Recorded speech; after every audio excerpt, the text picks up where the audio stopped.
మంచి స్వరాన్ని ఇచ్చాం అన్నప్పుడు నీలో ఏముంది?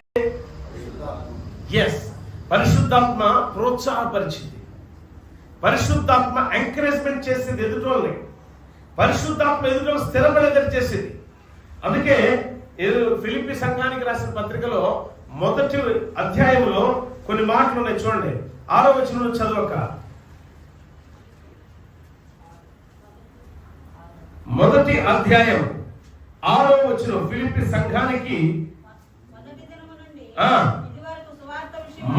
దినము నుండి ఇదివరకు సువార్త విషయంలో మీలో ఏ సత్క్రియలు? సువార్త విషయంలో పాలిభాగస్తులై ఉండుట.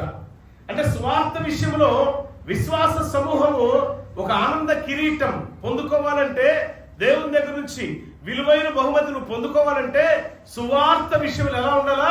పాలిభాగస్తులై ఉండాలి, షేర్ హోల్డర్స్ కావాలి. బిజినెస్ పార్ట్నర్స్ అంటారు కదా, బిజినెస్ పార్ట్నర్స్ అంటే ఎలా ఉండాలా? ఈక్వాలిటీ. ఒక పౌలు శీలం వల్లే ఉండాలి, ఓ పౌలు బర్నబాల వల్లే ఉండాలి. వాళ్ళకి రాలేద గొడవలు వచ్చాయి, కానీ క్రీస్తులో ఏక మనసు మాత్రం కోల్పోలేదు. వాళ్ళు క్రీస్తులో స్థిరత్వం కలిగి ఉన్నారు.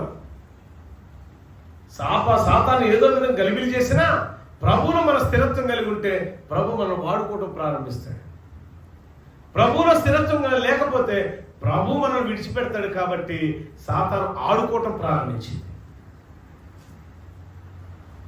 ఆనంద కిరీటం కొరకు, ఆనంద కిరీటం గురించి పౌలు చెప్తున్న సందేశం ఫిలిప్పీ సంఘానికి, దశమ సంఘానికి, వీళ్ళందరి సంఘాలకి ఏం చెప్తాడంటే, అయ్యా ఆనంద కిరీటం ఎక్కడో లేదయ్యా, దేవుని మాట ఇతరులకు ప్రకటించడం